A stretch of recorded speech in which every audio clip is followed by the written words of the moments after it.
Sa isang punto ng kanilang buhay, nakaranas sila ng isang banal na pagkikita kung saan naramdaman at nasaksihan ang presensya ni Jesucristo.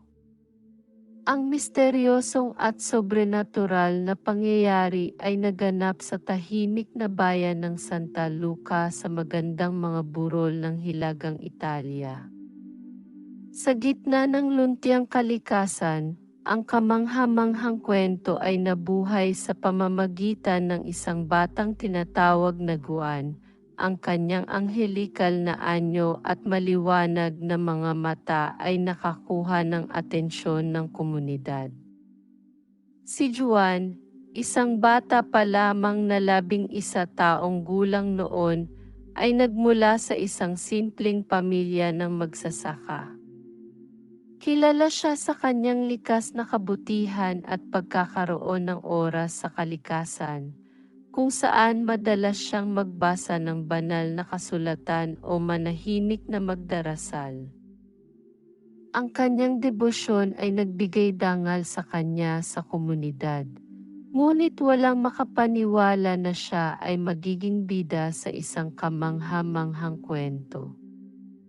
Ang lahat ay naganap isang maganda at malamig na umaga sa Santa Luca nang si Juan ay pumunta sa maliit na simbahan upang magdasal.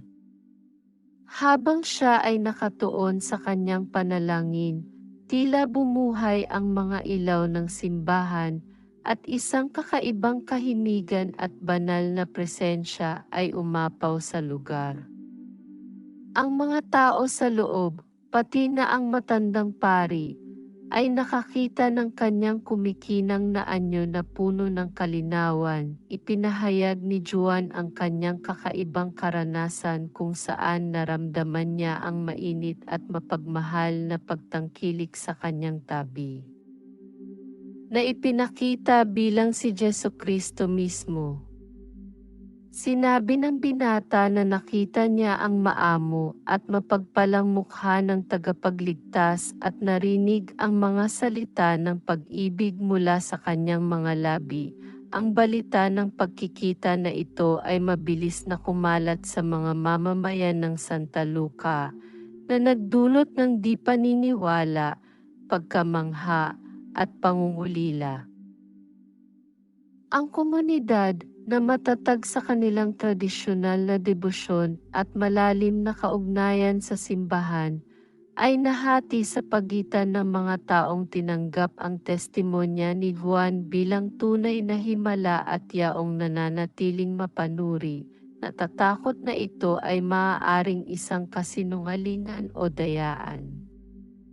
Pagkatapos ng kakaibang pangyayaring ito, si Juan, ang batang lalaki, ay naging sentro ng pansin ng lokal at pambansang media.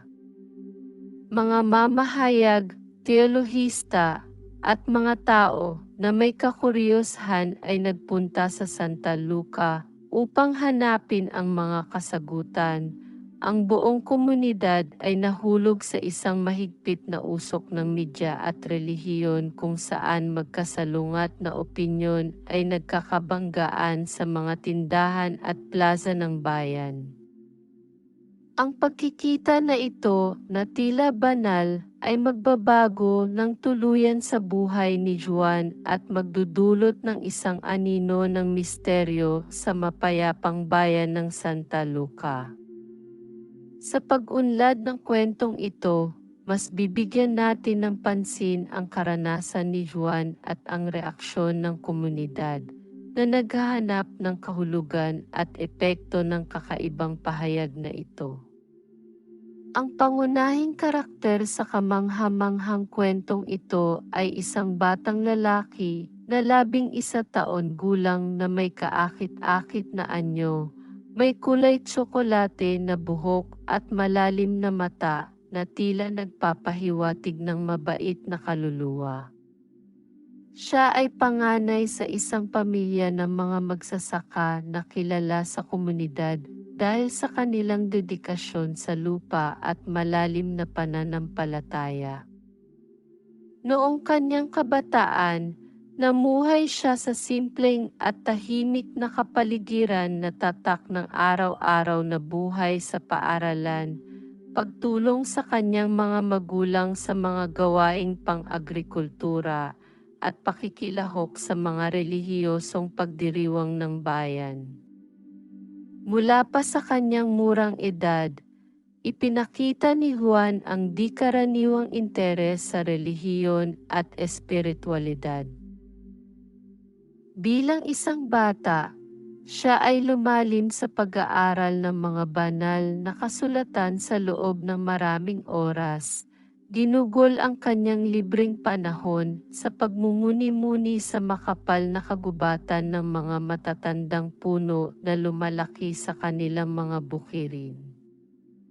Dahil sa kanyang debosyon, siya ay naging kilala sa kanyang parokya, kahit na siya ay bata pa lamang. Kahit na hindi maaaring maisip ang mga himala na kanyang mararanasan, ang kakaibang pahayag ni Juan ay lumitaw sa isang hapunan kasama ang kanyang pamilya sa isang mapayapang hapon. Habang siya ay nakaupo sa hapag, biglang huminto si Juan, na may mukhang kombinasyon ng pagkabigla at kasiyahan. Ngayon, inay at itay, nakausap ko si Jesus, sabi niya.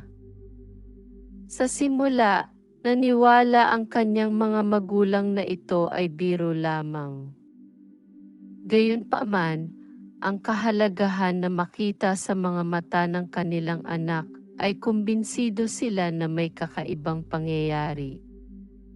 Sa masigasig na pamamaraan, ipinamahagi ni Juan ang kanyang karanasan. Detalyadong inidescribe ang kapayapaan sa loob ng sagradong lugar at ang mainit na yakap na kanyang naramdaman sa kanyang tabi. Ipinahayag niya na sa di inaasahang paraan, si Jesus ay nagpakita sa kanya na may kislap na liwanag na nagbibigay liwanag sa kanyang anyo. Ayon kay Juan, ang mga salita ni Kristo ay puno ng tamis at lubos na puno ng pag-ibig at habag. Pinakinggan ni Juan ito ng mabuti at naisipang ipahayag sa mundo ang kanyang natutunan.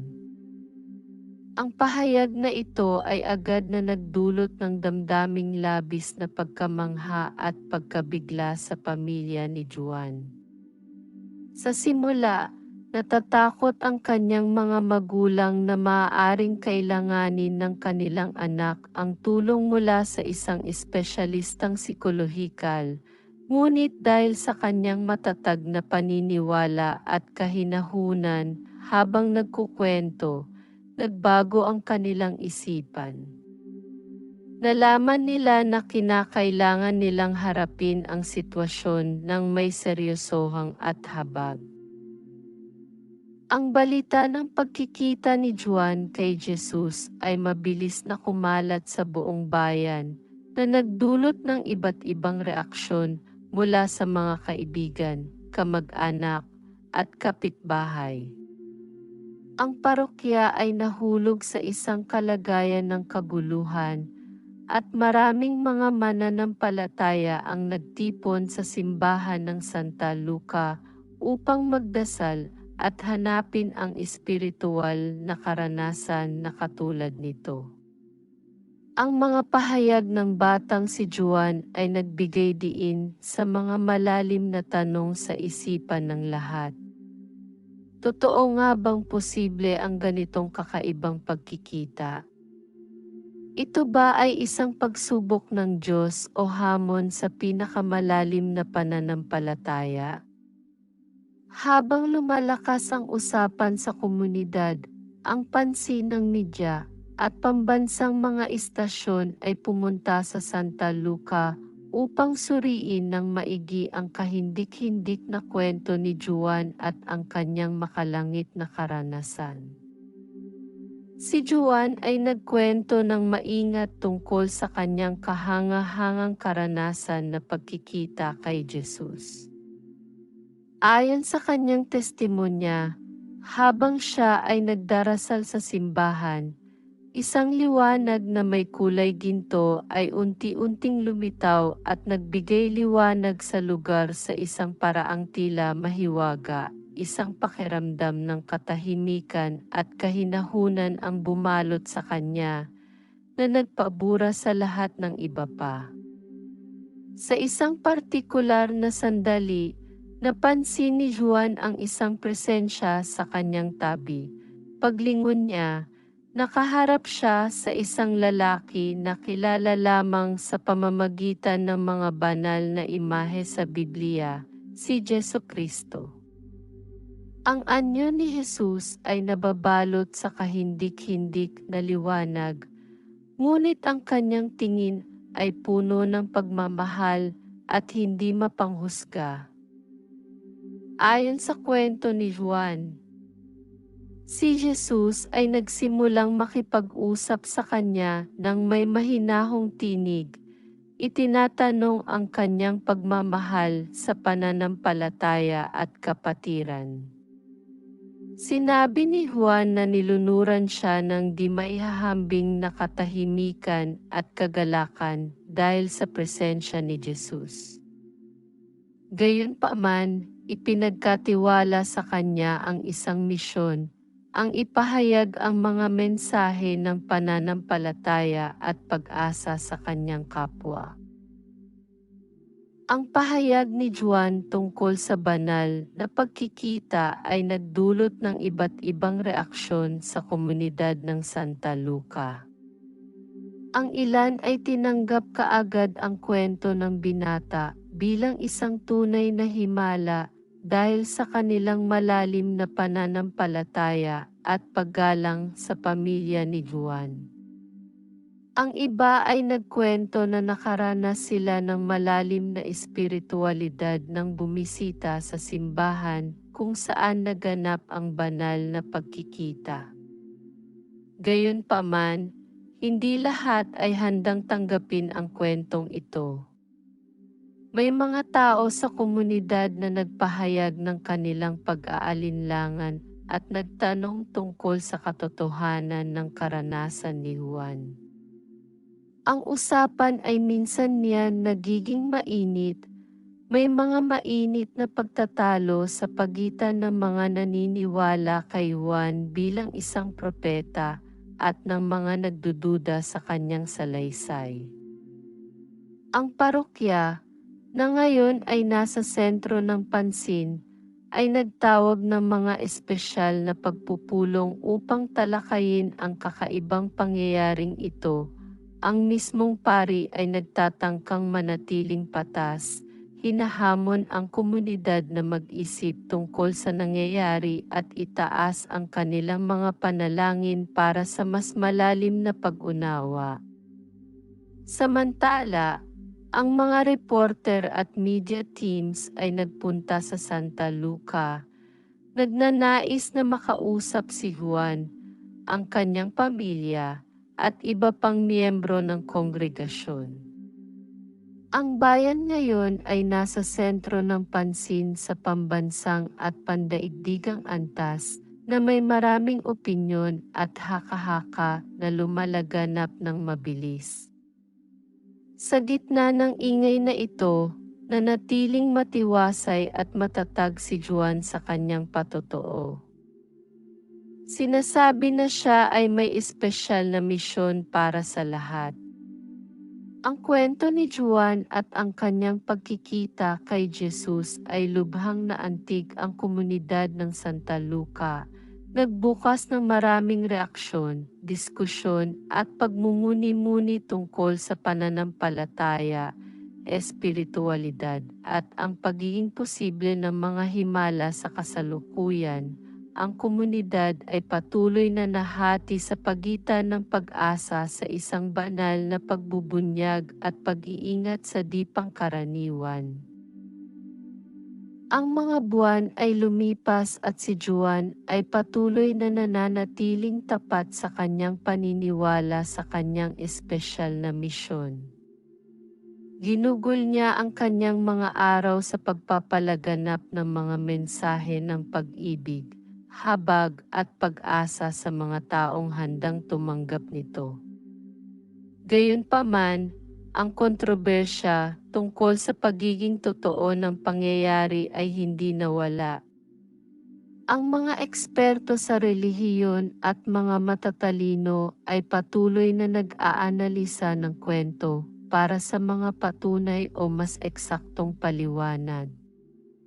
Ang lokal na komunidad ay nakipaglaban sa patuloy na pagdami ng mga tao at mga naniniwala na pumupunta mula sa iba't ibang sulok ng bansa upang pakinggan ang mga salita ni Juan.